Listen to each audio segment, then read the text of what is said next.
बिस्मिल्लाहिर्रहमानिर्रहीम। अस्सलाम वालेकुम स्टूडेंट्स। अच्छा बेटा, कोई एक बच्चा बता दे कि आप लोगों को मेरी आवाज आ रही? बेटा कोई बता दे कि आप लोगों को मेरी आवाज आ रही? चलें चलें, थैंक यू बेटा, ठीक हो गया। लें, अगर आपको याद हो हमने चैप्टर नंबर 16 शुरू कर रखा था और आज इंशाल्लाह चैप्टर नंबर 16 जो कि इन्वेस्टमेंट से रिलेटेड था उसका लास्ट डे है। आज इंशाल्लाह ये चैप्टर खत्म हो जाएगा और साथ ही हमारा जो कंपनी लॉ का पोर्शन है वो भी इंशाल्लाह खत्म हो जाएगा। मेरे बच्चे, इन्वेस्टमेंट में हमने ये डिस्कस किया था कि यहाँ पे इन्वेस्टमेंट के अंदर हमने दो चीजों का ख्याल रखना है कि दो कंपनीज आपस में एसोसिएट कब होती हैं, और दूसरे नंबर पे जब एक कंपनी अपनी एसोसिएटेड कंपनी में इन्वेस्टमेंट करने जा रही होगी उसको कुछ कंडीशंस पूरी करनी पड़ती हैं। यानी कि एसोसिएटेड कंपनी में इन्वेस्टमेंट एमी कोई कंपनी मुंह उठा के नहीं कर लेगी, उसको कुछ कंडीशंस पूरी करनी पड़ती हैं, कुछ उसके ऊपर रिस्ट्रिक्शंस होती हैं। उन रिस्ट्रिक्शंस के मुताबिक और कंडीशंस को पूरा करते हुए ही एक कंपनी अपनी एसोसिएटेड कंपनी में इन्वेस्टमेंट कर सकती है। तो जब एक कंपनी दूसरी कंपनी में इन्वेस्टमेंट करने जा रही होगी, अगर वो आपस में एसोसिएटेड हैं, तो मेरे बच्चे आपने एसोसिएटेड वाला ताल्लुक भी तो पहचानना है ना कि सर ये दो कंपनी आपस में एसोसिएट हैं कि नहीं। तो मेरे बच्चे, सबसे पहले हमने डिस्कस करना शुरू किया था कि दो कंपनीज आपस में एसोसिएट कब बनती हैं।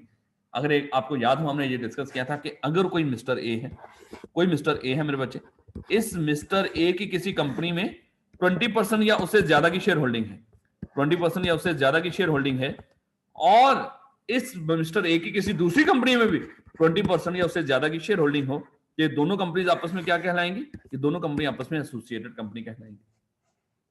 अगर मिस्टर ए किसी एक कंपनी में डायरेक्टर है, किसी एक कंपनी में डायरेक्टर बन के बैठा हुआ, और यही मिस्टर ए किसी दूसरी कंपनी में भी डायरेक्टर है, या मिस्टर ए किसी दूसरी कंपनी में भी डायरेक्टर बन के बैठा हुआ, ये दोनों कंपनीज भी आपस में क्या कहलाएंगे मेरे बच्चे? ये दोनों कंपनीज भी आपस में एसोसिएट कहलाएंगे। अगर ये मिस्टर ए किसी बिजनेस का ऑनर है, कोई सोल ट्रेडर का होगा, कोई भी होगा, और ये किसी और बिजनेस में भी ऑनर हो, यानी कि दो बिजनेस अंडर सेम मैनेजमेंट या कंट्रोल, हालांकि उसमें भी ये कवर हो जाता है, लेकिन बहरहाल अगर ये बंदा एक बिजनेस में ऑनर है और दूसरे में भी ऑनर हो, यानी कि हो सकता है कोई सिंगल मेंबर कंपनी हो, उसमें पूरे का पूरा ये एक ही बंदा ऑनर होता है, तो ये दोनों बिजनेस भी आपस में क्या होंगे? यहाँ पे बिजनेस की बात हो रही है, दोनों अंडरटेकिंग में आपस में क्या होंगी? एसोसिएटेड कहलाएंगे। अगर मिस्टर ए किसी पार्टनरशिप में किसी के साथ पार्टनर है और ये किसी और पार्टनरशिप के अंदर भी किसी के साथ पार्टनर है, दो पार्टनरशिप में मान लो ये बंदा पार्टनर है, तो ये दोनों पार्टनरशिप भी आपस में क्या कहलाएंगी? एसोसिएट कहलाएंगी। खाली यही नहीं मेरे बच्चे, अब ये मिस्टर ए किसी एक कंपनी में इसकी 20% या उससे ज्यादा की शेयर होल्डिंग थी, तो ये इसका भी एसोसिएट कहलाएगा, इसका भी कहलाएगा, इसका भी, और इसका भी, याद रखिएगा। इसी तरह ये सारे के सारे आपस में हर एक का हर एक के साथ ताल्लुक है, ये याद रखिएगा। ये ना हो कि सर आप कहें कि देखें ना 20% या उससे ज्यादा की एक कंपनी की शेयर होल्डिंग है, दूसरी कंपनी में तो ये डायरेक्टर है, ये दोनों तो ना आपस में एसोसिएट हुए, इस तरह ना सोचिएगा। अगर एक कंपनी में शेयर होल्डर है और दूसरी कंपनी में ये डायरेक्टर हो मेरे बच्चे, अगर दूसरी कंपनी में ये डायरेक्टर हो तो तब भी ये दोनों भी आपस में क्या होंगी? एसोसिएट ही होंगे। अगर एक बिजनेस का ये ऑनर है, एक बिजनेस का ये ऑनर है और एक कंपनी में इसकी 20% या उससे ज्यादा की शेयर होल्डिंग है, ये दोनों भी आपस में क्या होंगी? एसोसिएट होंगी। तो ये चीज मेरे बच्चे, सबसे पहले तो आपने इस तरह एसोसिएटेड कंपनी के रिलेशनशिप को पहचानना है। एक तो पॉइंट ये था, और दूसरा अगर आपको याद हो हमने डिस्कस किया था कि अगर दो कंपनी अंडर सेम मैनेजमेंट या कंट्रोल हो, अगर दो कंपनी अंडर सेम मैनेजमेंट या कंट्रोल हो, जैसे अगर कोई एच लिमिटेड कंपनी है, कोई एच लिमिटेड कंपनी है और एच लिमिटेड कंपनी के मेरे बच्चे, H limited company A limited company की भी होल्डिंग है और बी लिमिटेड कंपनी की भी होल्डिंग है, बी लिमिटेड कंपनी की भी होल्डिंग है, तो ए लिमिटेड और बी लिमिटेड का कंट्रोल किसके पास हुआ? एच लिमिटेड के पास है, क्योंकि वो होल्डिंग है। तो अगर दो कंपनी अंडर सेम मैनेजमेंट या कंट्रोल हो, ये अब सेम मैनेजमेंट या ये कंपनी ए लिमिटेड और B limited under same management या कंट्रोल है, ये दोनों भी आपस में क्या कहलाएंगे मेरे बच्चे? ये दोनों भी आपस में एसोसिएट कहलाएंगे। और फिर हमने डिस्कस किया था कि अगर एक कंपनी होल्डिंग है और दूसरी कंपनी उसकी सब्सिडरी है, तो मेरे बच्चे इनके दरमियान एसोसिएट वाला भी रिलेशनशिप होता है। यानी कि मान लो हमने ये डिस्कस कर रहा है कि एक कंपनी ने, हो सकता है एक कंपनी ए है, इस कंपनी ने बी में क्या किया हुआ, अप टू 50% तक इन्वेस्टमेंट कर रखी है, 50% तक, और जब इसकी इन्वेस्टमेंट 50% से ऊपर जाएगी, यहां तक ये 50% था, अब ये 50% अगर ऊपर चली गई है, तो मेरे बच्चे ये दोनों आपस में होल्डिंग और सब्सिडरी बन गई। तो छोटा ताल्लुक खत्म तो नहीं ना हो जाएगा अगर बड़ा ताल्लुक बन जाएगा सब्सिडरी होल्डिंग का। या जिस तरह मान लो कि होते हैं ना फुफ्फे मामे के बच्चे होते हैं, तो उनके दरमियान बाद में कोई शादी वाला रिलेशनशिप बन जाता है, तो वो पहले वाला ताल्लुक खत्म तो नहीं ना हो जाता, वो भी अपनी जगह के ऊपर ही। अब ये भी एक ताल्लुक बन गया है यहाँ पे, इसके भी अपने तरह के जो भी रिश्तों के नाम होंगे, तो पहला भी ताल्लुक अपनी जगह के ऊपर ही है ना। अगर दो कंपनीज आपस में होल्डिंग और सब्सिडरी हो, तो मेरे बच्चे बीच में एसोसिएट वाला ताल्लुक भी खत्म नहीं हो जाता। तो होल्डिंग और सब्सिडरी कंपनी भी आपस में एसोसिएटेड होती हैं।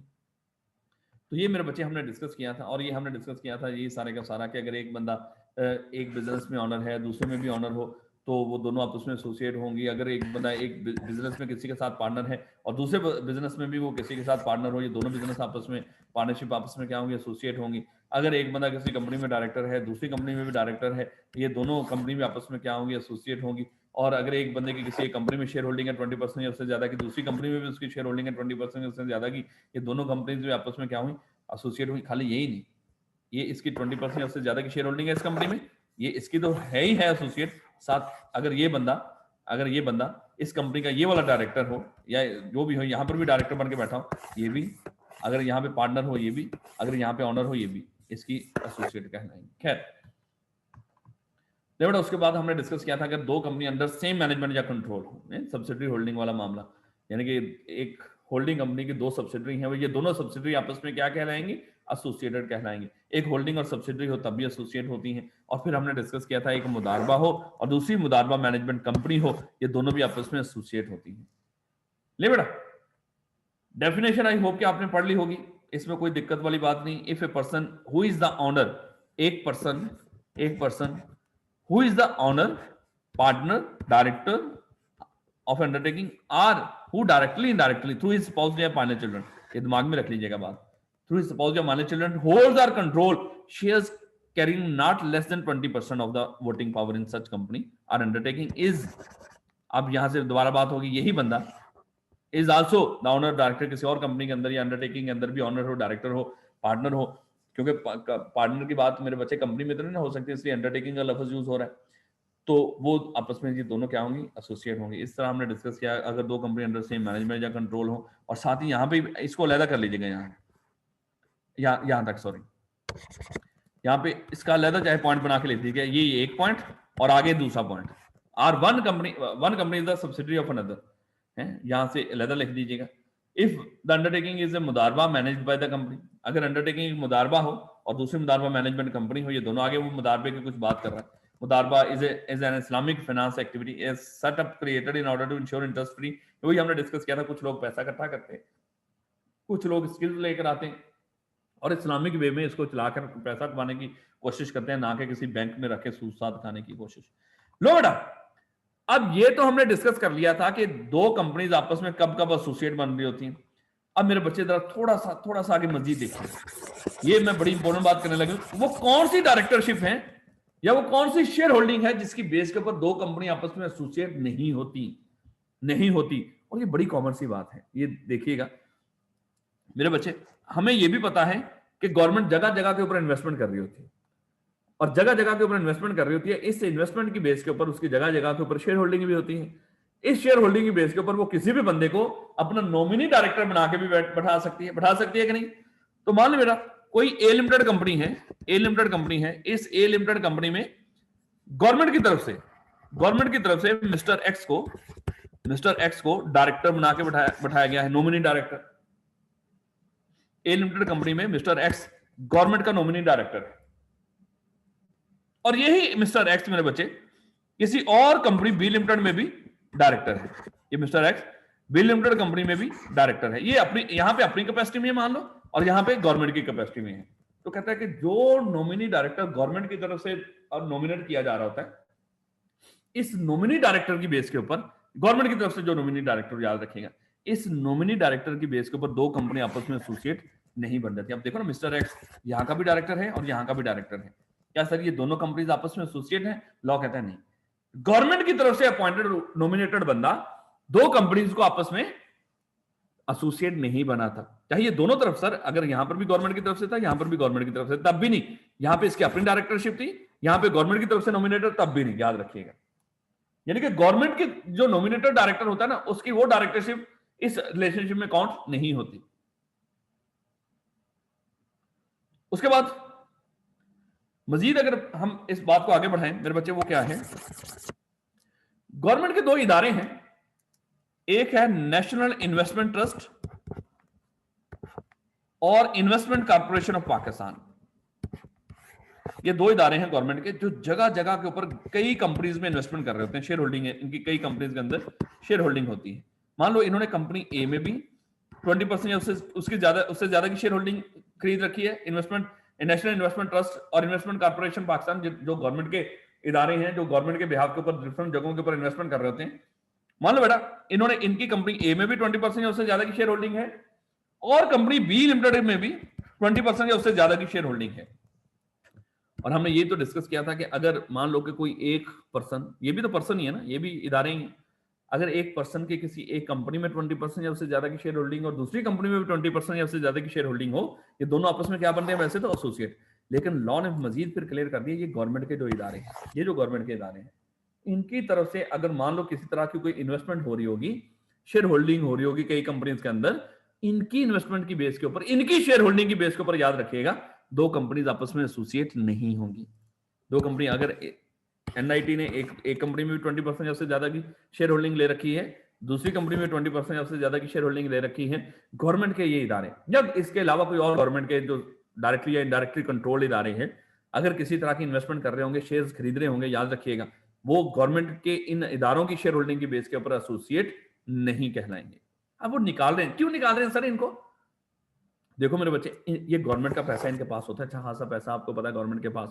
अब वो पैसा जगह जगह के ऊपर वो कंपनी में इन्वेस्टमेंट कर रहे होते हैं, और अगर इनकी शेयर होल्डिंग के बेस के ऊपर कंपनी आपस में एसोसिएट होना शुरू हो गई, आगे हम डिस्कस करेंगे, दो एसोसिएट कंपनी आपस में खुल के नहीं खेल सकती। जब वो आपस में कोई कारोबार करना चाह रही होंगी, कोई इन्वेस्टमेंट करना चाह रही होंगी, कोई लोन लेने देने की बात हो रही होगी, शेयर्स खरीदने की बात हो रही होगी, इनके ऊपर बड़ी सारी कंडीशंस अप्लाई होती हैं, रिस्ट्रिक्शंस अप्लाई होती हैं। तो जब आपस में हमने इनको रिश्तेदार बनाते जा रहे होंगे तो बेचारी आपस में खुल के खेल ही नहीं सकेंगी, और ये जगह जगह के ऊपर आड़े आ रही होगी, ये एसोसिएटेड कंपनी है इसलिए ये काम नहीं कर सकती आपस में। तो इसलिए मेरे बच्चे इन चीजों को निकाल दिया गया कि अगर तो गवर्नमेंट की तरफ से अपॉइंटेड डायरेक्टर हो, नॉमिनी डायरेक्टर की बेस के ऊपर मान लो दो कंपनी आपस में एसोसिएट नहीं कहलाएंगी, और अगर नेशनल इन्वेस्टमेंट ट्रस्ट या इन्वेस्टमेंट कॉर्पोरेशन ऑफ पाकिस्तान, इनकी शेयर होल्डिंग हो इधर उधर दूसरी कंपनीज के अंदर, वो कंपनीज आपस में एसोसिएट नहीं होंगी। उसके बाद मेरे बच्चे, अगर कोई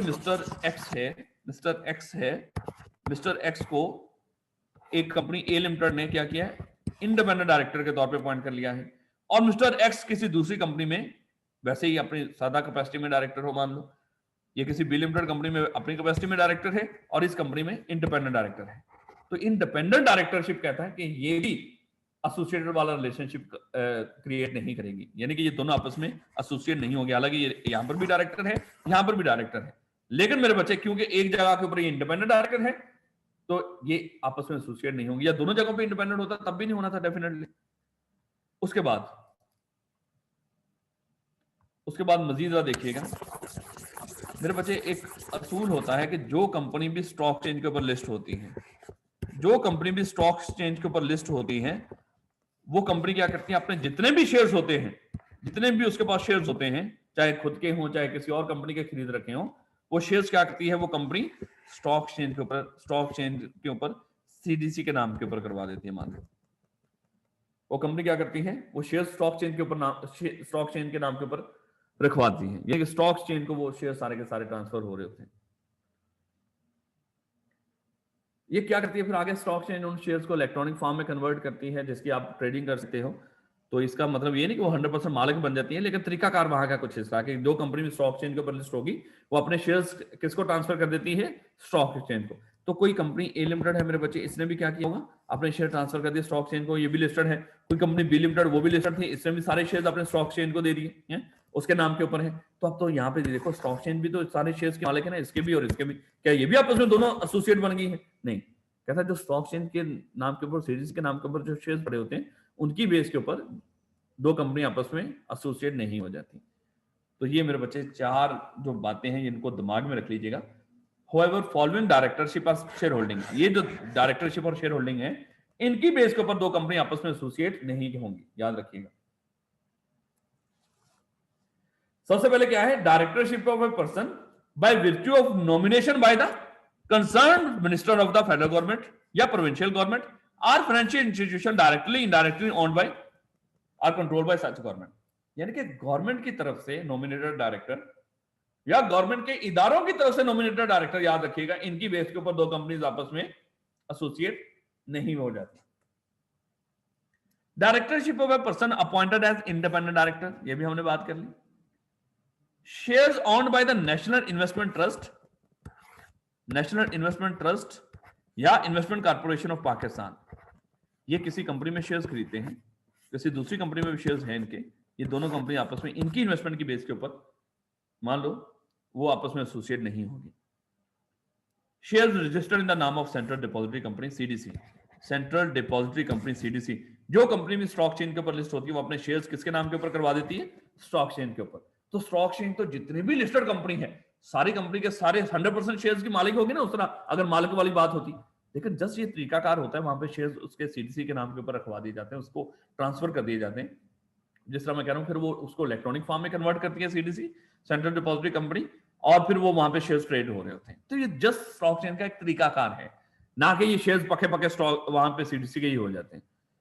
तो बेटे जो सेंट्रल डिपॉजिटरी पे इस तरह अगर ये होता ना, ये ना होता, इस तरह का कानून यहाँ पे बनाया होता, तो फिर तो सारी लिस्टेड कंपनी आपस में क्या होती, एक दूसरे की, सारी लिस्टेड कंपनी आपस में एक दूसरे की एसोसिएट बन जाती। ये इंतहाई इंपॉर्टेंट है मेरे बच्चे, इंतहाई इंपॉर्टेंट है। दो कंपनी आपस में कब एसोसिएट होंगी और आपस में कब एसोसिएट नहीं कहलाएंगी, हालांकि उस तरह की बात होगी भी, ये बहुत इंपॉर्टेंट है।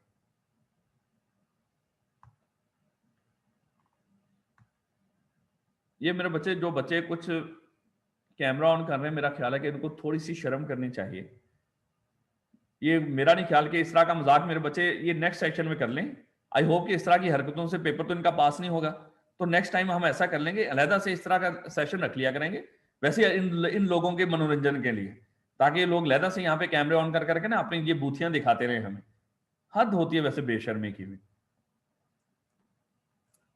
ले बेटा, जिस तरह अभी हमने डिस्कस किया कि सर हमें आपने ये एसोसिएटेड कंपनी क्यों पढ़ाया है, क्या वजह है ये एसोसिएटेड कंपनी पढ़ाने की? तो मेरे बच्चे, मैंने अभी आपको बताया था, ये इसलिए आपको एसोसिएटेड कंपनी पढ़ाया जा रहा है क्योंकि जब दो कंपनी, आगे जाके हम पढ़ेंगे, जब दो एसोसिएटेड कंपनी आपस में इन्वेस्टमेंट करेंगी, वो हम देखेंगे इन्वेस्टमेंट किस तरह हो सकती है। तो मेरे बच्चे, इनके ऊपर कुछ रिस्ट्रिक्शंस होती हैं, इनके ऊपर कुछ रिस्ट्रिक्शंस होती हैं। जैसे अभी हम देख लेते हैं। अब हुआ क्या है, कोई कंपनी, मेरे बच्चे, कोई कंपनी ए लिमिटेड है। अब ये बातें बड़ी ध्यान से सुनिएगा, बड़ी ध्यान से मेरे बच्चे ये बातें सुनिएगा। कोई ए लिमिटेड कंपनी है और A limited company B limited company के शेयर्स खरीदना चाहती है, बी लिमिटेड कंपनी के शेयर्स खरीदना चाहती है, या हो सकता है A limited company B limited company को लोन देने जा रही है। तो पैसा कहां पे जा रहा होगा? बी लिमिटेड के पास। बी लिमिटेड को पैसा चाहिए, ये चाहे बैंक से ले ले, चाहे तो इस तरह ए लिमिटेड कंपनी को शेयर्स दे दे, या ए लिमिटेड कंपनी से लोन ले ले, पैसा तो आ जाएगा ना इसके पास, और इससे पैसा जा रहा होगा ना, चाहे वो शेयर्स खरीद के जाए, चाहे वो लोन देकर जाए। तो ये मेरे बच्चे, चाहे तो आप किसी को लोन दे रहे हो, चाहे किसी कंपनी के शेयर्स खरीद रहे हो, आपकी तरफ से तो इन्वेस्टमेंट ही होती है ना। आपने बैंक में लोन पैसा रखवाया हुआ है, उस पर इंटरेस्ट लेते हो, खुदा ना खास्ता, तो ये भी तो इन्वेस्टमेंट है आपकी। और अगर आप किसी कंपनी के शेयर्स खरीद लेते हो, वो भी आपकी इन्वेस्टमेंट है। तो ए लिमिटेड कंपनी अगर किसी दूसरी कंपनी के शेयर्स खरीदने जा रही हो या उस कंपनी को लोन देने जा रही हो, तो मेरे बच्चे, ये ए लिमिटेड की तरफ से उस कंपनी में इन्वेस्टमेंट होगी। लेकिन हमें ये मसला अब यहाँ पे राइज हुआ जब ये पता चला कि कंपनी का जो मिस्टर एक्स है वो इस कंपनी में भी डायरेक्टर है और इस कंपनी में भी डायरेक्टर है। तो ये दोनों कंपनी आपस में क्या हुई? ये एसोसिएट होगी, ये आपस में एसोसिएट हो गई। अब जब ये आपस में एसोसिएट हुई, या हो सकता है मिस्टर एक्स की इसमें 20% या उससे ज्यादा की शेयर होल्डिंग है और इस कंपनी में वो डायरेक्टर है, इस कंपनी में डायरेक्टर है। अगर बी लिमिटेड के ऊपर बुरा वक्त आया है, बी लिमिटेड के ऊपर बुरा वक्त आया है, तो मिस्टर एक्स यहां पर भी डायरेक्टर बन के बैठा होगा ऐसे ही, तो उसका दिल करेगा कि ये मेरी एक कंपनी जिसमें मैं डायरेक्टर हूं वो कंपनी डूब रही हो, तो उसको पैसा चाहिए हो, अगर इन्वेस्टमेंट चाहिए हो, बी लिमिटेड को कुछ पैसा चाहिए हो, तो वो क्या करेगी? इसका ये डायरेक्टर यहाँ के बोर्ड ऑफ डायरेक्टर में बैठ के कुछ फैसले कर रहा होगा ना, ये कहता है परेशान ना हो, बी लिमिटेड को तसल्ली देता है, परेशान ना हो, मेरी ये कंपनी है ना ए लिमिटेड, उसमें बड़ा पैसा पड़ा हुआ, वो पैसा हम उससे उधार ले देते हैं, या उसको ऐसा करते हैं, उस कंपनी को जाके मैं डायरेक्टर्स की रेजोल्यूशन में बैठ के यहाँ के आपके इतने शेयर्स बकवा देता हूं, तो इससे क्या होगा? आपके पास पैसा आ जाएगा, हमारे पास यहाँ पे बी लिमिटेड में पैसा आ जाएगा। तो मेरे बच्चे, इस तरह ये एसोसिएटेड कंपनी आपस में खेल रही होंगी। और देखो ये कंपनी डूब रही हो, इस कंपनी के ऊपर बुरा वक्त है, तो मेरे बच्चे यहां का पैसा उठा के एक डायरेक्टर यहां पे इन्वेस्टमेंट करवा रहा हो, तो इसके मेंबर्स के साथ क्या अच्छा हो रहा है? नहीं सर, इसके मेंबर्स के साथ ज्यादती हो रही है। एक मान लो कि एक ऐसी कंपनी में इन्वेस्टमेंट करने जा रहे हो जहां पे पता नहीं कल रिकवर होगी भी कि नहीं, इन्वेस्टमेंट जो डूब रही है वैसे ही। तो इसलिए मेरे बच्चे यहाँ पे कुछ कंडीशंस हैं, कुछ रिस्ट्रिक्शन है। जब दो कंपनी आपस में जो एसोसिएट हो, एक दूसरी कंपनी के कोई इन्वेस्टमेंट करनी होंगी, उसमें कुछ रिस्ट्रिक्शन है। ले बेटा, सबसे पहले तो कहता है कि power to make investment in general. अगर एक एसोसिएटेड कंपनी, अब इस प्रोसेस को अच्छी तरह आंखें खोल के समझ लीजिएगा। कोई कंपनी ए है और कंपनी ए मेरे बच्चे कंपनी बी की एसोसिएटेड कंपनी है। कंपनी ए कंपनी बी की क्या है? एसोसिएटेड कंपनी है। ये कंपनी बी की एसोसिएटेड है। अब कंपनी ए कंपनी बी में इन्वेस्टमेंट करना चाहती है, तो जिस तरह मैंने कहा कि इन्वेस्टमेंट कैसे कैसे हो सकती है, कंपनी ए चाहे तो इस कंपनी बी को लोन दे दे, चाहे तो कंपनी बी को क्या कर दे, लोन दे दे, चाहे इस कंपनी बी के शेयर्स खरीद ले। बात तो ये ना, इन्वेस्टमेंट ही है ना दोनों सूरतों में, क्योंकि कंपनी बी को पैसा चाहिए, वो लोन लेकर भी आ जाएगा कंपनी ए से, या कंपनी बी को ए के, या कंपनी बी कंपनी ए को शेयर्स बेच के भी पैसा इकट्ठा कर सकती है। कंपनी बी को पैसा चाहिए, कंपनी ए बी में पैसा लगाना चाहती है तो लोन देके भी लगा सकती है, या उस कंपनी के शेयर्स खरीद ले तब भी। तो मेरे बच्चे, कंपनी ए कंपनी बी की एसोसिएट, दोनों आपस में एसोसिएट हैं, और कंपनी ए कंपनी बी को लोन देना चाहती है। तो सर ये लोन देने के लिए अब क्या है, दोनों आपस में एसोसिएट है ना, क्या मुंह उठा के दे देंगे? सिर्फ डायरेक्टर्स की रेजोल्यूशन काफी है? क्योंकि मेरे बच्चे ये तो हमें पता है, वो डायरेक्टर्स की पावर्स को याद करो। जब कंपनी कोई किसी को लोन देना चाहती हो तो मेरे बच्चे वो किस तरह दे सकती है? डायरेक्टर्स की रेजोल्यूशन से। एक तो मेरे बच्चे, अगर कंपनी ए कंपनी बी को लोन देना चाहती है तो क्या होगा? बोर्ड ऑफ डायरेक्टर्स की बोर्ड रेजोल्यूशन होनी चाहिए। यहाँ पे बोर्ड रेजोल्यूशन होगी, बोर्ड रेजोल्यूशन में डिसाइड हो गया कंपनी बी को डायरेक्ट वो लोन देने जा रही है। लेकिन मान लो इसी कंपनी में ये जो बैठा हुआ, मान लो कोई मिस्टर ए है, ये डायरेक्टर है, ये इस कंपनी का भी डायरेक्टर है, इस कंपनी का भी डायरेक्टर है। हो सकता है इसने इन्फ्लुएंस किया हो कि चलो भाई लोन दे दो। तो यहाँ पे बोर्ड ऑफ डायरेक्टर में तो रेजोल्यूशन पास हो गई, लेकिन मेरे बच्चे जब एसोसिएटेड कंपनी हो, जब एक कंपनी मान लो के अंदर सेम डायरेक्टर हो या कुछ शेयर होल्डिंग वाला मामला जो भी हो, जब दो कंपनी आपस में एसोसिएट होंगी तो खाली बोर्ड ऑफ डायरेक्टर की रेजोल्यूशन से लोन नहीं दिया जा सकता। ये बड़ी इंपॉर्टेंट बात कर रहा हूं। अगर एक कंपनी अपनी एसोसिएटेड कंपनी में इन्वेस्टमेंट करने जा रही होगी, याद रखिएगा ये इन्वेस्टमेंट खाली डायरेक्टर्स की रेजोल्यूशन से नहीं हो सकेगी, इसके लिए इनको मेंबर्स की अप्रूवल भी चाहिए होगी, मेंबर्स की अप्रूवल भी चाहिए होगी, और मेंबर्स की भी अप्रूवल स्पेशल रेजोल्यूशन से, ऑर्डिनरी रेजोल्यूशन नहीं, स्पेशल रेजोल्यूशन से मेंबर्स की इजाजत लेनी है, क्योंकि बड़ा काम है, इंपॉर्टेंट मामला है। ये मामला खाली डायरेक्टर नहीं कर सकेंगे। हो सकता है इस कंपनी को बी को फायदा देने की कोशिश कर रहा हूं, वो डायरेक्टर जो कॉमन है उसको फायदा देने की कोशिश कर रहा हूं, अपनी कंपनी का इसका नुकसान हो रहा, तो इसके मेंबर्स का बेचारों का क्या कसूर? तो इसके मेंबर से स्पेशल रेजोल्यूशन पास होनी चाहिए। तो हमने अभी तक क्या सीख लिया? अगर कंपनी ए कंपनी बी ये दोनों आपस में एसोसिएट हो, कंपनी ए कंपनी बी में इन्वेस्टमेंट करना चाहती हो, तो इन्वेस्टमेंट कैसे हो सकती है? लोन भी दिया जा सकता है, या कंपनी बी के शेयर्स भी खरीदे जा सकते हैं। चाहे लोन दे रही हो कंपनी बी को, चाहे कंपनी बी के शेयर्स खरीद रही हो ए लिमिटेड, तो क्या होगा? पहले तो क्योंकि आपस में एसोसिएट है तो इसके लिए बोर्ड ऑफ डायरेक्टर्स की रेजोल्यूशन चाहिए। क्या खाली बोर्ड ऑफ डायरेक्टर्स की रेजोल्यूशन काफी है? नहीं मेरे बच्चे, अप्रूवल ऑफ मेंबर भी चाहिए, और अप्रूवल ऑफ मेंबर क्या सादा रेजोल्यूशन? नहीं मेरे बच्चे, यहां पे स्पेशल रेजोल्यूशन चाहिए। याद करो, जब हम मेंबर से स्पेशल रेजोल्यूशन पास करवाते थे तो मेरे बच्चे क्या क्या होता है? मेंबर्स की जनरल मीटिंग में पास होती है, और इस मीटिंग का कितने दिन पहले नोटिस जाता है? सर 21 दिन पहले। और जब नोटिस जाएगा अगर स्पेशल रेजोल्यूशन हो, क्या आपको स्टेटमेंट ऑफ मटेरियल फैक्ट का पता है? क्या इसके साथ हम स्टेटमेंट ऑफ मटेरियल फैक्ट भी लगाया करते थे, जो कि इस स्पेशल रेजोल्यूशन जिस मामले के बारे में पास करवानी थी उसकी सारी की सारी डिटेल बताती थी। जी सर हमें याद है। अगर हम सारे लोग किसी कंपनी के मेंबर हो और वो कंपनी आगे किसी एसोसिएटेड कंपनी में इन्वेस्टमेंट करने जा रही हो, तो हमारी स्पेशल रेजोल्यूशन भी चाहिए होगी, और जब हमें स्पेशल रेजोल्यूशन के लिए नोटिस आएगा उसमें स्टेटमेंट ऑफ मटेरियल फैक्ट लगी होगी, और जब स्टेटमेंट ऑफ मटेरियल फैक्ट हम सारे लोग उसको पढ़ेंगे खोलेंगे तो उसमें क्या कुछ लिखा आना चाहिए इस इन्वेस्टमेंट के बारे में, कि ये इन्वेस्टमेंट की नेचर क्या है, हमें बताया जाए इन्वेस्टमेंट की नेचर क्या है। नेचर किस तरह की हो सकती है? सर लोन देने जा रहे हो या उस कंपनी के शेयर्स खरीदने जा रहे हो, ये नेचर क्या है कि लोन में इन्वेस्ट करना है, लोन देना है, या उस कंपनी के शेयर्स खरीदने हैं।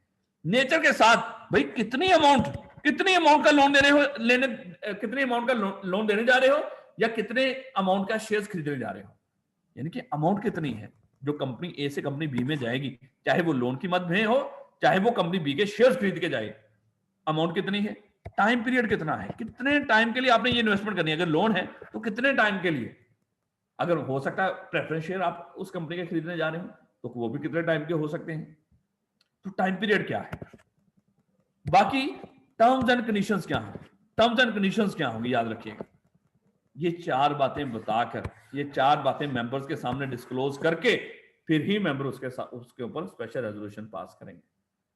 आई होप कि मेरे बच्चे ये बात आपको समझ आ रही होगी, बड़ी इंपॉर्टेंट बातें हैं, इसको थोड़ा सा सिंपल रख लो, सिंपल रख लो। हमने क्या डिस्कस किया है कि अगर कंपनी ए और कंपनी बी आपस में एसोसिएट हो और कंपनी ए कंपनी बी में इन्वेस्टमेंट करने जा रही हो, वो लोन की मद में भी हो सकती है, शेयर्स में भी हो सकती है, तो ये कैसे करेगी कंपनी ए कंपनी बी में इन्वेस्टमेंट, वो डायरेक्टर्स की रेजोल्यूशन चाहिए होगी। डायरेक्टर्स की रेजोल्यूशन ही काफी है? नहीं सर, क्योंकि एसोसिएटेड कंपनी में इन्वेस्टमेंट करने जा रहे हो तो इसके लिए मेंबर्स की अप्रूवल भी, और मेंबर्स की अप्रूवल भी थ्रू स्पेशल रेजोल्यूशन।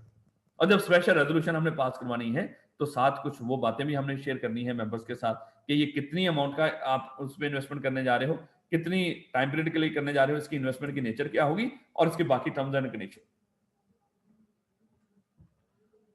तो मेरे बच्चे, power to make investment in general, कहते हैं कि अगर जनरल देखा जाए, इन जनरल मतलब कि जनरल क्या तरीकाकार है, अगर एक कंपनी दो कंपनी आपस में एक दूसरे की एसोसिएटेड हो, ये दोनों आपस में एसोसिएटेड हैं, तो ये इसमें अगर कोई इन्वेस्टमेंट करने जा रही हो, चाहे वो लोन देने जा रही हो कंपनी ए कंपनी बी को, चाहे वो लोन देने जा रही हो, चाहे कंपनी बी के शेयर खरीदने जा रही हो, तो जनरल तरीकाकार क्या है, जनरल तरीकाकार क्या है, डायरेक्टर्स की रेजोल्यूशन चाहिए, एक general. The investment decision are within the power of director exercise through their board meeting. एक तो हमें पता है कि जनरल अगर बात की जाए, जनरल तरीकाकार क्या होता है, अगर एसोसिएट ना होती तो क्या होना था, खाली डायरेक्टर्स की रेजोल्यूशन, लेकिन अगर एसोसिएटेड हो तो फिर डायरेक्टर्स की खाली रेजोल्यूशन काफी नहीं, डायरेक्टर्स की रेजोल्यूशन के साथ साथ इनको कुछ और रिस्ट्रिक्शन भी फेस करनी पड़ेंगी। और वो कौन कौन सी हैं?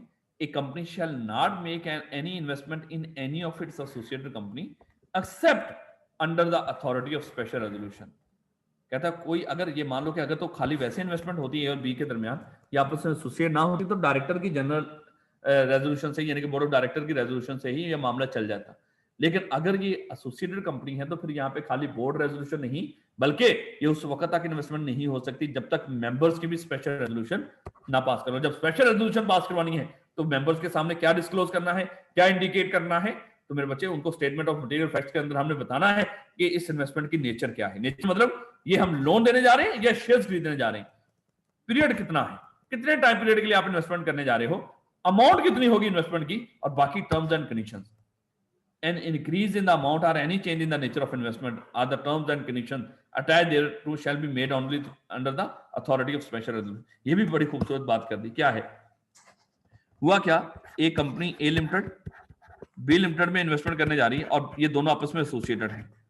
डायरेक्टर बड़े सियाने निकले ए लिमिटेड के, उन्होंने क्या किया, डायरेक्टर्स ने भाई इन्वेस्टमेंट खुद तो नहीं कर सकते थे, उन्होंने मेंबर्स को बुलाया और मेंबर्स को बताया कि देखें जी हम उस कंपनी को लोन देने जा रहे हैं, ये लोन होगा 5 साल के लिए और इतनी अमाउंट होगी 10 लाख की, 10 मिलियन की अमाउंट है, ये इस तरह उनको बता के उनसे स्पेशल रेजोल्यूशन पास करवा ली।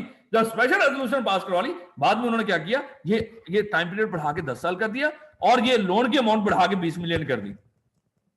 इस कंपनी को मान लो कि इसमें इन्वेस्टमेंट करने के लिए अपनी एसोसिएटेड कंपनी में, क्या ऐसे हो सकता है? कहते हैं कि एक दफा जिन चीजों के ऊपर स्पेशल रेजोल्यूशन पास हो चुकी होगी, जिन बातों को दिमाग में रखे स्पेशल रेजोल्यूशन पास होगी, उन कंडीशन, इन चीजों को अगर बाद में आप चेंज करना चाहो, इनको चेंज करना चाहो स्पेशल रेजोल्यूशन के बाद, तो ये डायरेक्टर नहीं कर सकेंगे, बल्कि इनके लिए दोबारा से स्पेशल रेजोल्यूशन चाहिए। ये कंपनी के डायरेक्टर कहते हैं सॉरी हमने 10 नहीं 20 मिलियन देना है, तो दोबारा से स्पेशल रेजोल्यूशन पास होगी। सॉरी हमने 5 नहीं 10 साल के लिए लोन देना है, दोबारा से स्पेशल रेजोल्यूशन पास होगी। 5 नहीं हमने 2 साल के लिए देना है, दोबारा से स्पेशल रेजोल्यूशन पास होगी। जो भी टर्म्स एंड कंडीशन आप इसमें से चेंज करना चाहो तो स्पेशल रेजोल्यूशन से चेंज हो सकती है, अदरवाइज चेंज नहीं हो सकती। ये तो रिस्ट्रिक्शन होगी। आगे जब रिस्ट्रिक्शन है, रिस्ट्रिक्शन ये है कि भाई स्पेशल रेजोल्यूशन के बगैर आप उनको इन्वेस्टमेंट नहीं कर सकते एसोसिएटेड कंपनी में। आगे जब इन्वेस्टमेंट करने जा रहे होगे, मान लो इजाजत मिल गई है, स्पेशल रेजोल्यूशन पास हो गई है, अब मजीद कुछ कंडीशंस भी हैं जो फॉलो करनी है कंपनी ने। सबसे पहले क्या है, condition agreement for loan. Agreement for loan, loan का प्रॉपर एग्रीमेंट होना चाहिए। ये ना हो जुबानी कलामी हो, कोई अपने ही है ना, कोई लिखत पढ़त करने की जरूरत नहीं, वो सारा कुछ लिखने की जरूरत नहीं है। नहीं मेरे बच्चे, होता ना कि रिश्तेदारों को कोई अपना ही है ना, दे दो उठा के पैसा, कोई हम उस तरह की फॉर्मेलिटी कोई करते ही नहीं। लेकिन कभी बेगाने को कोई किसी तरह का पैसा दे रहा हो, उसके साथ कुछ फॉर्मेलिटीज भी होती है, कोई ना कोई बंदा सिक्योरिटी दे रहा होता है, कोई गारंटर होता है, कोई इस तरह का मामला। लेकिन वैसे कोई अपना हो तो हम वैसे ही उठा के दे देते हैं, ये भी तो अपना ही है ना। अगर company A limited B limited में इन्वेस्टमेंट करने जा रही है, उसको लोन देने जा रही है, लोन देने जा रही है, खासतौर पर लोन वाला मामला हो, तो मेरे बच्चे वैसे ही अपनी है ना, एसोसिएटेड है। अगर ये एसोसिएटेड है तो यहाँ का डायरेक्टर कहेगा फिक्र ना करो, मैं वहां का डायरेक्टर हूं, परेशान ना हो, कोई नहीं, अब दे दो बस लोन। तो ऐसे थोड़ी है, ये प्रॉपर इसका nature of loan in writing होना चाहिए सब कुछ। कहते the company shall invest in its associated company by way of loan और एडवांस, यानी कि लोन या एडवांस एक ही बात है ऑलमोस्ट, इसकी डिटेल में हम नहीं जा रहे अभी फिलहाल। लोन और advance in accordance with an agreement in writing and such agreement shall inter alia include, यानी कि इसमें क्या कुछ इंक्लूड होगा। ये ना हो कि अब बच्चे सर वो इंटर एलिया का क्या मतलब है मेरे बच्चे, यानी कि ये सारी बातें इसमें इंक्लूड होंगी। क्या कुछ, नेचर ऑफ लोन।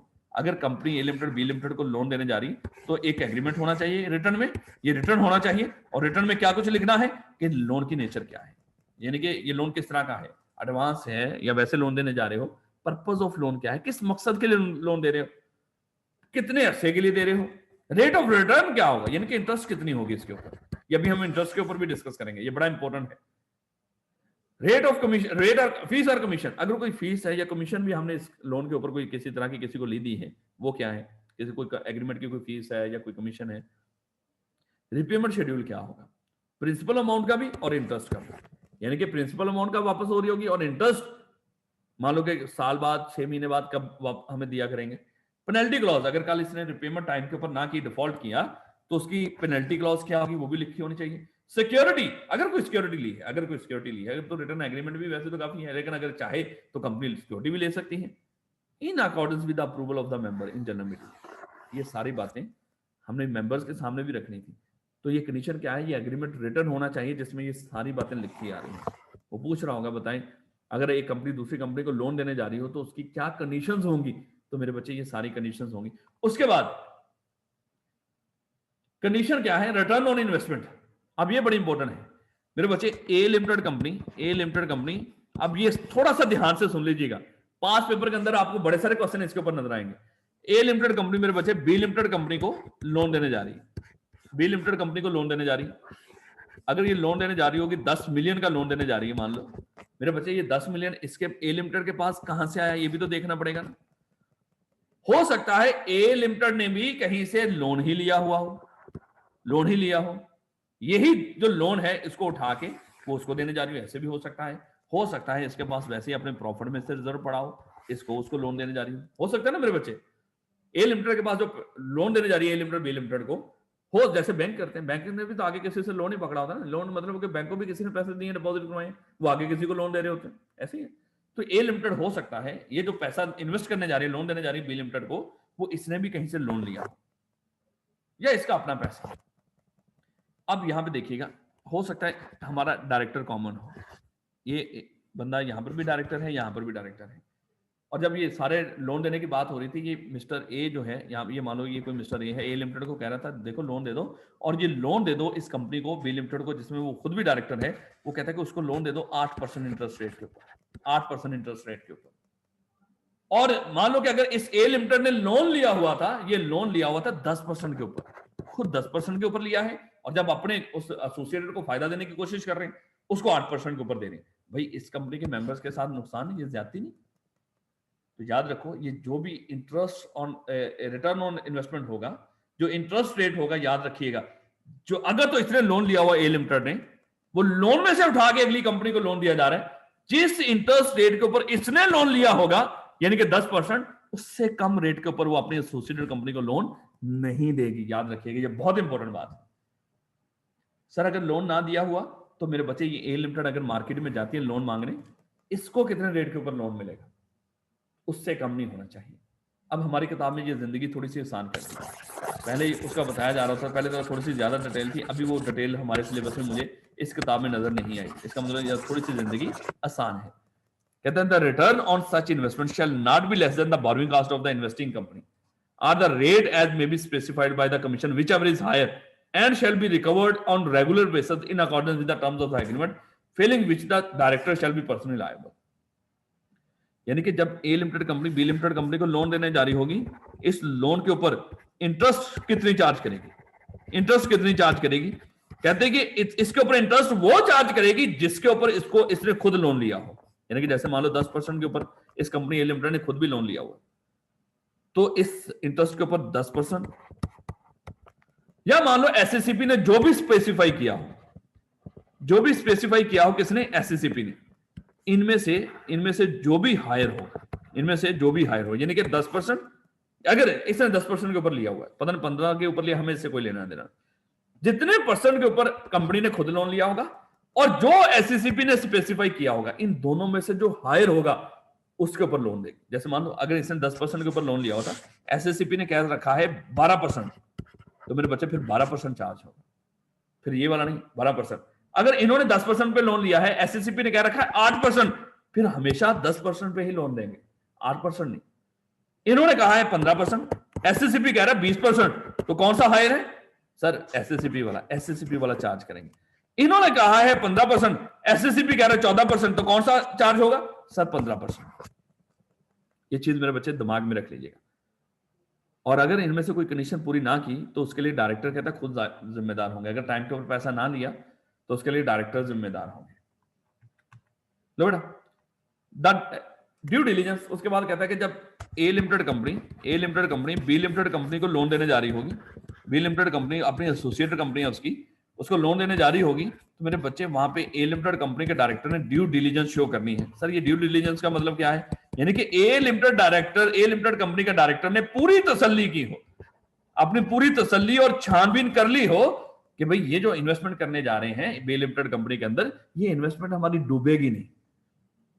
पूरा ध्यान करके ड्यू केयर के साथ the director of the investing company, ये जो इन्वेस्ट करने जा रही है, shall certified that the investment is made after due diligence. Certify करेंगे, बता रहे होंगे मेंबर्स को सर घबराना नहीं आपने, हमने पूरी तसल्ली की है, हमने पूरा मान लो कि अपना हिसाब किताब लगा के फिर इन्वेस्टमेंट करने जा रहे हैं। Diligence and financial health of the borrowing company, इस कंपनी की फाइनेंशियल हेल्थ, कि क्या ये कंपनी टाइम के ऊपर इतनी, इसके पास इतनी सकत है कि टाइम के ऊपर हमारा पैसा वापस कर देगी है? तो ये मेरे बच्चे इन चीजों की तसल्ली करने के बाद ये भी कंडीशन में शामिल है? ये भी ड्यू डिलीजेंस भी दिखानी है डायरेक्टर ने। तो कौन सी कंडीशन, रिटर्न ऑन इन्वेस्टमेंट किस तरह रखना है, कंडीशन दूसरी क्या है, उसके बाद ड्यू डिलीजेंस भी दिखानी है। तो ये चीजों के बाद ही वहां पे इन्वेस्टमेंट हो रही होगी। सर क्या किसी कंपनी को, मान लो कि हर कंपनी ने इसी तरह करना है कि जो आपस में एसोसिएटेड होंगे? नहीं, वो कहता है कि एसएससीपी कुछ स्पेसिफाई कर सकता है क्लासेस ऑफ कंपनी जिनके ऊपर ये सारी रिस्ट्रिक्शन अप्लाई नहीं होगी, यानी कि वो बगैर किसी रिस्ट्रिक्शन के एक दूसरे को लोन दे सकते हैं, चाहे वो एसोसिएटेड भी हो या शेयर खरीद सकते हैं। लेकिन जिनको ये कह देगा, एसएससीपी कह देगा, the commission has also made regulations for imposing conditions and restriction on making investment in associated company। आगे जो हमें बता दी थी जितने को वो हमने पढ़ ली हैं, ये जस्ट बता रहा है कि अगर एसएससीपी चाहे तो किसी को एग्जाम्प्ट भी कर सकता है, चाहे तो मजीद रिस्ट्रिक्शन भी लगा सकता है। मेरे बच्चे इंतहाई इंपॉर्टेंट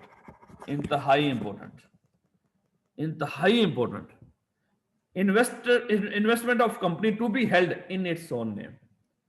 मेरे बच्चे हमने डिस्कस किया हुआ है कि कोई भी नेचुरल पर्सन किसी जगह के ऊपर किसी को कोई लोन देता है या किसी कंपनी के शेयर्स खरीदता है, ये किसके नाम के ऊपर होंगे? इसके अपने नाम के ऊपर होंगे। अपने नाम के ऊपर मोस्टली करते हैं ना हम लोग, जब तक हमारी नीयत खराब ना हो, जैसे ये हमारे सियासतदान करते हैं। अदरवाइज तो मोस्टली ये सारा काम हम अपने नाम के ऊपर कर रहे होते हैं। याद रखिएगा, अब कंपनी के लिए असूल क्या है, कोई भी कंपनी, क्योंकि कंपनी भी एक आर्टिफिशियल पर्सन होती है, ये किसी तरह की भी किसी और जगह के ऊपर कोई इन्वेस्टमेंट करेगी। याद रखिएगा, कोई भी कंपनी कोई भी इन्वेस्टमेंट कर रही हो, कोई कंपनी किसी जगह के ऊपर कोई इन्वेस्टमेंट कर रही हो, चाहे किसी को लोन दे रही हो, चाहे किसी कंपनी के शेयर्स खरीद रही हो, ये हमेशा किसके नाम के ऊपर पड़े होंगे? यानी कि ये जो ए लिमिटेड कंपनी है, ए लिमिटेड कंपनी ने बी लिमिटेड कंपनी के शेयर्स खरीदे हैं, मेरे बच्चे ये शेयर्स किसके नाम के ऊपर पड़े होंगे? हमेशा इस कंपनी के अपने नाम के ऊपर पड़े होंगे। लोन दिया होगा तो किसके नाम के ऊपर होगा? कंपनी के अपने नाम के ऊपर होगा, क्योंकि हमने डिस्कस किया था कंपनी अपने मामलात के लिए खुद जिम्मेदार होती है। अगर कंपनी अपनी लायबिलिटी के लिए खुद जिम्मेदार है तो ये इन्वेस्टमेंट कंपनी का एसेट है, तो इसके ऊपर भी हक किसका होना चाहिए? कंपनी का ही होना चाहिए। एक चीज पक्की दिमाग में रख लो, जब भी कंपनी किसी दूसरी कंपनी में इन्वेस्टमेंट करती है, कोई शेयर्स खरीदती है, वो शेयर्स किसके नाम के ऊपर पड़े होंगे? कंपनी के खुद के नाम के ऊपर, किसी डायरेक्टर के, किसी मेंबर के, किसी और बंदे के नाम के ऊपर कंपनी कभी भी शेयर्स नहीं रखाएगी जो इसने खुद अपने पैसों से खरीदे हो, याद रखिएगा। हम क्या पढ़ रहे हैं? कोई भी कंपनी जब भी किसी दूसरी कंपनी के शेयर्स खरीदेगी वो हमेशा अपने नाम के ऊपर रखेगी, कभी भी किसी और बंदे के नाम के ऊपर वो शेयर ट्रांसफर नहीं करेगी। लेकिन इसकी एक्सेप्शंस इंतहाई इंपॉर्टेंट। एक्सेप्शंस क्या है? लेकिन उससे पहले जरा देखिएगा। मान लो मेरे बच्चे, कंपनी ए कंपनी बी में इन्वेस्टमेंट करने जा रही है, कंपनी ए कंपनी बी में इन्वेस्टमेंट करने जा रही है, और कंपनी बी जब अब ये ऐसा करते हैं, पहले ना मैं इसको वैसे ही आपको समझा दूं, ये सारी बातें बाद में कर लेंगे, पहले मैं आपको वैसे समझा दूं जरा। हमने ये डिस्कस किया है कि जब भी एक कंपनी दूसरी कंपनी के शेयर्स खरीदेगी क्या करेगी? हमेशा अपने नाम के ऊपर रखेगी। लेकिन इसकी एक्सेप्शन मैं पढ़ाने लगा हूं मेरे बच्चे, आपको जरा देखिएगा। एक कंपनी एच है जो होल्डिंग कंपनी है कंपनी एस की, कंपनी एस सब्सिडरी है, कंपनी एच होल्डिंग है। मान लो कंपनी एस मेरे बच्चे एक पब्लिक अनलिस्टेड कंपनी है, पब्लिक अनलिस्टेड कंपनी है, और पब्लिक अनलिस्टेड कंपनी के आपको पता है कि कम से कम कितने मेंबर होने चाहिए? सर हमें पता है 3 मेंबर होने चाहिए। एक तो एच कंपनी खुद डायरेक्ट उसमें मेंबर थी, इसकी शेयर होल्डिंग थी इसके पास, और एक मिस्टर ए और एक मिस्टर बी, ये 3 मेंबर थे मेरे बच्चे। कंपनी एस के 3 मेंबर हैं, एक कंपनी एच जो होल्डिंग है जिसके पास मोर देन 50% शेयर्स हैं, बाकी शेयर्स मान लो मिस्टर ए के पास हैं और कुछ शेयर्स मिस्टर बी के पास है। मिस्टर बी ने क्या किया? अपने सारे शेयर ट्रांसफर कर दिए मिस्टर ए को, या बेच दिए, गिफ्ट दे दी, या जो भी है। अब मुझे बताओ कि इस कंपनी एस के पास कितने मेंबर रह गए? सर 2 मेंबर हैं। कंपनी एस के अब कितने मेंबर है मेरे बच्चे? सर 2 मेंबर रह गए हैं। अगर 2 मेंबर रह गए हैं तो मेरे बच्चे क्या हम मिनिमम नंबर ऑफ मेंबर हमने पूरे रखे हुए हैं ये पब्लिक अनलिस्टेड कंपनी के? नहीं सर, कम हो गए हैं। तो यहां पे ये होल्डिंग कंपनी की एक जिम्मेदारी होती है कि इस कंपनी के अपनी सब्सिडरी के मिनिमम नंबर ऑफ मेंबर पूरे करें। ये किसी को कहती है कि भाई चल मिस्टर सी तू जाके उस कंपनी के शेयर्स खरीद रहे, कहते मैं क्यों इन्वेस्ट करूं, मैं तो नहीं करता मान लो। तो ये कहेगी हमने किसी ना किसी को वहां का मेंबर तो बनाना है, क्योंकि मिनिमम नंबर ऑफ मेंबर पूरे करने होल्डिंग कंपनी की जिम्मेदारी है। तो यहाँ पे कंपनी एच क्या करेगी? अपने कुछ शेयर उठा के मिस्टर सी के नाम पे वो कहेगी चल तू इन्वेस्टमेंट ना कर, ये मेरे शेयर्स हैं, मैंने इन्वेस्टमेंट कर रखी है, यहाँ पे मेरे नाम के ऊपर होने थे, मेरे ही नाम के ऊपर हैं, लेकिन इसके मिनिमम नंबर ऑफ पूरे करने के लिए या मिनिमम नंबर ऑफ मेंबर पूरे करने के लिए मेरे पास मजबूरी है, और लॉ मुझे इजाजत देता है कि उतने के शेयर मैं आपके नाम के ऊपर ट्रांसफर कर दूं, चाहे एक शेयर ही हो, मेंबर तो बन जाएगा ना ये। तो यहाँ पे ये एच के पास शेयर से एस लिमिटेड के, वो एच ने हमेशा अपने नाम के ऊपर रखवाने थे, लेकिन अगर उस एस लिमिटेड कंपनी के मिनिमम नंबर ऑफ मेंबर कम हो रहे हो तो वहां पे किसी और बंदे को मेंबर बनाने के लिए ये कंपनी क्या कर सकती है? उस बंदे के नाम के ऊपर कुछ शेयर्स, अपने शेयर उस बंदे के नाम के ऊपर भी ट्रांसफर कर सकती है, ताकि उसके मिनिमम नंबर ऑफ मेंबर पूरे हो जाए। आई होप कि मेरे बच्चे ये बात समझ में आई होगी आपको। एक तो ये सिचुएशन है कि जब एक होल्डिंग कंपनी अपनी सब्सिडरी में मिनिमम नंबर ऑफ मेंबर्स को पूरा करना चाह रही हो तो उसके लिए क्या कर सकती है? कुछ शेयर्स उठा के अपनी सब्सिडरी के नाम के ऊपर, या सॉरी सब्सिडरी के कुछ शेयर्स उठा के किसी और बंदे के नाम के ऊपर ट्रांसफर कर सकती है। सब्सिडरी के उठा के, यानी कि जो उसके अपने पास शेयर्स हैं उसने क्या किया? कुछ शेयर्स अपने किसी और बंदे को ट्रांसफर कर दी ताकि वो भी मेंबर बन जाए और उसके मिनिमम नंबर ऑफ मेंबर पूरे हो जाए। बेटा एक तो होगी ये कंडीशन, यानी कि एक तो ये वाला मामला है जहां पे एक कंपनी का लॉ होता है कि वो मिनिमम नंबर। अब दूसरा देखिएगा, बेटा ए लिमिटेड कंपनी की शेयर होल्डिंग है बी लिमिटेड कंपनी में, और बी लिमिटेड कंपनी में शेयर होल्डिंग की बेस के ऊपर ए लिमिटेड कंपनी ने डिसाइड किया है मिस्टर सी हमारी तरफ से बी लिमिटेड के ऊपर नॉमिनी डायरेक्टर होगा। अब मिस्टर सी क्या हुआ मेरे बच्चे? भागा गया बी लिमिटेड के ऊपर उस कंपनी का डायरेक्टर बनने के लिए। जब वहां पे जाके बोर्ड ऑफ डायरेक्टर में वो मान लो कि वहां पे बैठने लगा, जब समझाने के लिए बात कर रहा हूं, तो बाकी डायरेक्टर कह रहे हैं हाँ भाई तू किधर? कहता है कि मैं ए लिमिटेड का नॉमिनी डायरेक्टर हूं। कहता है अच्छा, वेरी गुड, बहुत अच्छी बात। अगर आप ए लिमिटेड की तरफ से नॉमिनी डायरेक्टर आए हो तो मेरे बच्चे आप ऐसा कर लो, ये लो पकड़ो आर्टिकल, इसमें जरा डायरेक्टर बनने की कंडीशन देखो। तो उसने जब आर्टिकल में मान लो कि इस कंपनी ने लिख रखा था कि हमारी कंपनी का वही बंदा डायरेक्टर बन सकता है जिसके पास मिनिमम इतने क्वालिफाइंग शेयर हो, यानी कि मान लो कि 10,000 शेयर होंगे तो हमारी कंपनी का डायरेक्टर बन सकता है, अदरवाइज वो डायरेक्टर नहीं होगा कोई भी बंदा हमारी कंपनी का। इस तरह की रिक्वायरमेंट रखी जा सकती है। अब उन्होंने क्या किया? इस मिस्टर सी को वापस भेज दिया, जाओ अपनी ए लिमिटेड के पास जाके उसको बता कि अगर डायरेक्टर बनना है तो कितने शेयर होने चाहिए? 10,000 शेयर होने चाहिए उस बंदे के नाम के ऊपर। अब एसोसिएट अपनी ए लिमिटेड के पास गया, उसने कहा कि देखें जी आपने मुझे डायरेक्टर बना के भेजा, लेकिन उन्होंने तो मुझे बड़ा रुस्वा करके भेजा है। वो कह रहे हैं कि हमारी कंपनी का डायरेक्टर बनने के लिए कम से कम 10,000 शेयर हमारे आर्टिकल में लिखा हुआ है, वो अगर आपके नाम के ऊपर हैं तो हमारी कंपनी का डायरेक्टर बन सकते हो, अदरवाइज नहीं। अब ए लिमिटेड कंपनी के पास शेयर होल्डिंग थी बी लिमिटेड की, जिसकी बेस के ऊपर उसने डायरेक्टर नॉमिनेट किया था। वो शेयर्स किसके नाम के ऊपर पड़े हुए थे? कंपनी के अपने नाम के, ए लिमिटेड ने अपने नाम के ऊपर रखे हुए थे। इन्वेस्टमेंट थी ए लिमिटेड कंपनी की बी लिमिटेड में, तो कोई भी इन्वेस्टमेंट कंपनी करेगी हमेशा अपने नाम के ऊपर रखेगी। ये शेयर्स भी उसकी इन्वेस्टमेंट थी, उसने अपने नाम के ऊपर रखी हुई थी। लेकिन अब यहां पे जब उसने डायरेक्टर बैठाने की बात की, वो डायरेक्टर उस वक्त तक नहीं बी लिमिटेड का बन सकता था जब तक उसके नाम के ऊपर कोई शेयर्स ना होते। तो ए लिमिटेड ने क्या किया, अपने उन शेयर्स में से जितने के शेयर्स इस बंदे को चाहिए क्वालिफाइंग शेयर, इस सी लिमिटेड के नाम, इस सी बंदे के नाम के ऊपर कर दिए, नाम के ऊपर ट्रांसफर कर दिया। हालांकि शेयर्स किसके नाम के ऊपर होने चाहिए थे? ए लिमिटेड के नाम के ऊपर ही होने चाहिए थे। लेकिन यहां पर भी लॉ इसको इजाजत देता है कि उतने के शेयर्स जितना का आपको किसी दूसरी कंपनी के बोर्ड ऑफ डायरेक्टर्स के ऊपर डायरेक्टर नॉमिनेट करने के लिए चाहिए हो, उतने उसमें से, यानी कि इसके पास मान लो 1 लाख शेयर था, 1 लाख शेयर था ए लिमिटेड का, बी लिमिटेड का 1 लाख शेयर था जो कि ए लिमिटेड के नाम के ऊपर ही होना चाहिए था।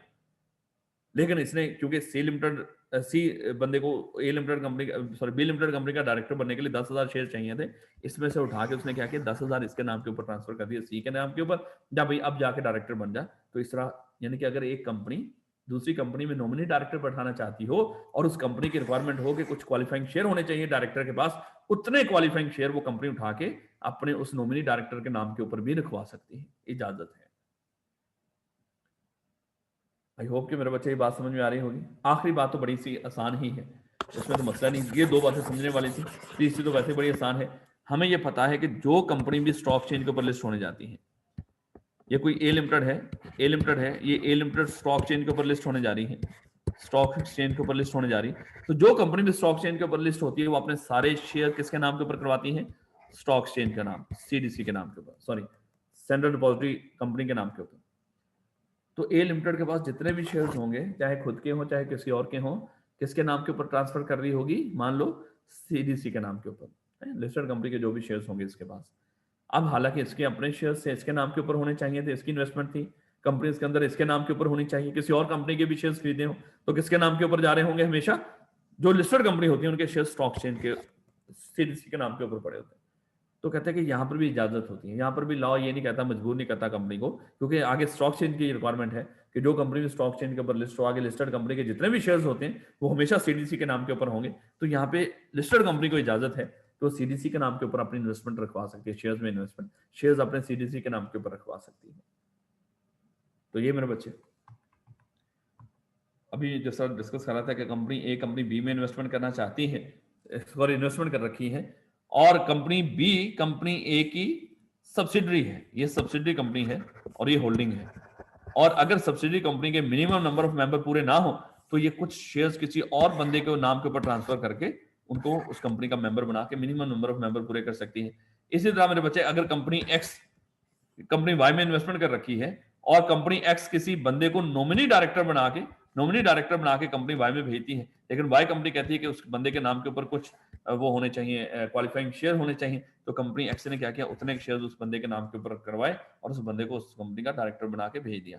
कंपनी यानी कि अगर एक कंपनी जो सीडी स्टॉक एक्सचेंज के ऊपर लिस्ट होती है वो अपने शेयर्स किसके नाम के ऊपर रखती है? सीडीसी के नाम के ऊपर रखती है, चाहे उसके अपने हो या किसी और कंपनी के उसने लिस्टेड कंपनी के शेयर्स खरीदे हो, वो हमेशा स्टॉक एक्सचेंज ये सीडीसी के नाम के ऊपर ही होते हैं। रिक्वायरमेंट क्या है? All investment made by A company, सबसे पहले ये दिमाग में होना चाहिए। अच्छा यहीं से क्वेश्चन पूछता है, यही क्वेश्चन होता है, ये क्वेश्चन बनाता है, कहता है कि all investment made by A company on its own behalf shall be made and held by it in its own name. जो भी एक कंपनी किसी तरह की इन्वेस्टमेंट करती है अपने बिहाफ के ऊपर, जो इन्वेस्टमेंट कर रही होती है, जो अपना किसी कंपनी के शेयर्स खरीद रही होती है, लोन दे रही होती है, वो हमेशा किसके नाम के ऊपर होना चाहिए? कंपनी के खुद के नाम के ऊपर होना चाहिए, ऑन इट्स ओन नेम। लेकिन इसकी एक्सेप्शंस, ये पूछता है इसकी एक्सेप्शन बताओ, और ये 3 आपने एक्सेप्शन बतानी होती है, बहुत इंपॉर्टेंट, बार बार कह रहा हूं मेरे बच्चे। The company may hold any share in its subsidiary company in the name of any nominee of the company if it is necessary to do so to ensure that the number of members of the subsidiary company is not reduced below the statutory limit। जो कानून ने limit रखी हुई है अगर उससे कम member ना हो रहे हो, जैसे अगर प्राइवेट कंपनी ही हो, एक प्राइवेट कंपनी उसके 2 मेंबर होते हैं, एक ये company A B limited company की मेंबर है, और एक मिस्टर बी, कोई लगा लो मिस्टर एक्स इसका मेंबर है। मिस्टर एक्स ने सारे शेयर ट्रांसफर कर दिए ए को, अब ये अकेली मेंबर रहेगी, तो ऐसे में क्या होगा, ऐसे में क्या होगा, ये किसी और बंदे के नाम के ऊपर एक आधा शेयर ट्रांसफर करके कम से कम इसके मिनिमम नंबर ऑफ मेंबर पूरे कर सकती है। Where the company has the right to appoint or get elected any person as a director of any other company and a nominee of the company in exercise of such right has been so appointed or elected the shares in such other company of an amount not exceeding the nominal value of the qualifying share which are required to be held by a director thereof may be registered or held।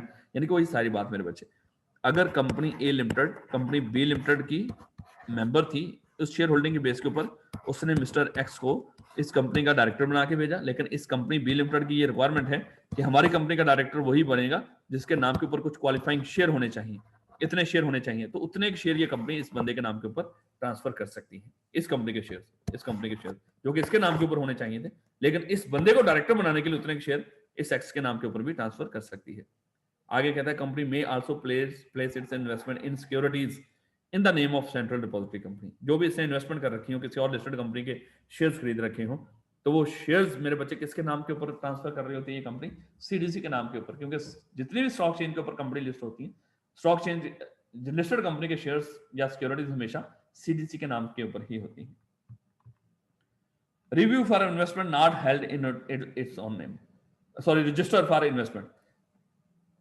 एक company है company A limited, इस company A limited ने जितनी जगहों के ऊपर भी कहीं पे ऐसी इन्वेस्टमेंट कर रखी है जो इन्वेस्टमेंट इसकी थी लेकिन इसने किसी और नाम के ऊपर किसी और बंदे के नाम के ऊपर मजबूरन रखवाना पड़ी, जिस तरह भी हमने किया, किसी जगह के ऊपर मिनिमम नंबर ऑफ मेंबर इसने पूरे किए होंगे अगर अपनी सब्सिडरी के, या हो सकता है किसी जगह के ऊपर नॉमिनी डायरेक्टर बैठाए हो, उनके नाम के ऊपर अपनी इन्वेस्टमेंट ट्रांसफर की हो, जो भी इस तरह के मामले हैं। Where due to exceptions discuss above any shares or security in which investment has been made by a company are not held by it in its own name, the company shall forthwith enter in a register mentioned by it for the purpose of its register। एक अलग से register बना के रखा होता है company ने, जितनी भी इस तरह की इन्वेस्टमेंट कर रखी होती है जो अपने नाम के ऊपर नहीं होती है उसकी, हालांकि अपनी इन्वेस्टमेंट है लेकिन अपने नाम के ऊपर किसी वजह से नहीं रख सकी, उसका रजिस्टर मेंटेन करके उसमें सारा नाम आ रहा होता है। उसके बाद और इस रजिस्टर में क्या कुछ आ रहा होगा, बड़ी इंपॉर्टेंट बात है, रजिस्टर्ड ऑफिस द नेचर क्या है उस इन्वेस्टमेंट की, वैल्यू कितनी थी, and such other particular as may be necessary to fully identify such shares the security. Open for inspection, ये रजिस्टर ओपन होगा इंस्पेक्शन को विदाउट एनी चार्ज, यानी कि मेंबर अगर चाहे तो आके इस रजिस्टर को देख सकते हैं। उसके बाद copy certified copies, any member may require certified copy of register. ये जो रजिस्टर हमने संभाल के रखा हुआ, इसकी कोई मेंबर चाहे तो सर्टिफाइड कॉपी भी ले सकता है। ये certified copy requester shall be issued with in a period of 7 days, यानी कि आज की डेट के ऊपर मिस्टर एक्स ने, मिस्टर ए ने कंपनी को कहा कि मुझे भाई वो जो इन्वेस्टमेंट हमारे नाम के ऊपर नहीं है उस रजिस्टर की मुझे कॉपी चाहिए, तो इसको आज अगर इसने अप्लाई किया है, अप्लाई करने के अगले 7 दिन के अंदर अंदर इसको, जिस दिन भी इसने अप्लाई करना है 7 दिन के अंदर अंदर इसको वो कॉपी दे दी जाएगी। A member seeking to exercise the right must make a request to the company to that effect, यानी कि एप्लीकेशन देगा, रिक्वेस्ट करेगा, तभी इसको वो मिल रही होगी copy. Copy by register for allowing order by registrar for allowing inspection. अगर कोई मिस्टर ए गया है कंपनी का रजिस्टर देखने के लिए और कंपनी ने उसको इजाजत ना दी, तो फिर वो रजिस्ट्रार को अप्लाई करेगा और रजिस्ट्रार उसको इमीडिएट कह रहा होगा कि भाई इस मेंबर को इजाजत दो, इसको इंस्पेक्ट करने की इजाजत है। In case of contravention the registrar made by an order compel an immediate inspection of the register और direct that company required shall be required that sorry or direct that copies required shall be sent to the persons requiring them। जरा थोड़ी सी speed में पढ़ाने के चक्कर में, खैर अगर कोई बंदा कंपनी का रजिस्टर देखने जाता है जिसमें ऐसी इन्वेस्टमेंट पड़ी हो जो उस कंपनी ने अपने नाम के ऊपर ना रखी हो, हालांकि खुद उसकी इन्वेस्टमेंट हो लेकिन अपने नाम के ऊपर ना रखी हो, तो मेरे बच्चे इस रजिस्टर को वो चाहे तो उसकी कॉपीज भी मांग सकता है, और अगर कंपनी इनकार कर रही हो कॉपी देने से या उसको इंस्पेक्शन करवाने से, तो ये बंदा रजिस्ट्रार को अप्लाई करेगा और रजिस्ट्रार कंपनी को फौरन हुक्म दे रहा होगा कि चल भाई इसको फैसिलिटेट कर। तो ये हमारा मेरे बच्चे अल्हम्दुलिल्लाह कंपनी लॉ का पोर्शन था। कल मैं इस एरिया को आधा घंटा इंशाल्लाह, यानी कि मान लेके हमारी जो क्लास वो जो भी 10:30 बजे तक, कल इंशाल्लाह 10:30 तक ये सारे का सारा पिछला रिवाइज किया जाएगा, ये जो आज हमने पढ़ा है बड़ा इंपॉर्टेंट था। उसके बाद इंशाल्लाह हम अगला चैप्टर नंबर 17 शुरू करेंगे। तो बाकी आप लोगों के जो भी क्वेश्चन हो मुझे प्राइवेट लहदा व्हाट्सएप में मैसेज किया करो, उस ग्रुप के अंदर मैसेज ना किया करो, किसी का कोई क्वेश्चन हो तो ग्रुप में मैसेज ना करें, ग्रुप के अलावा करें, क्योंकि ग्रुप में मुझे कुछ नहीं मिल रहा आजकल। तो ये इस चीज का ख्याल रखिएगा। बाकी अपनी मेहनत बेटा कंटिन्यू रखें, ये इसको बार बार रिवाइज कीजिएगा। इंशाल्लाह हम बार बार टेस्ट भी लेंगे इसके। इंशाल्लाह कल मुलाकात होती है। अस्सलाम वालेकुम।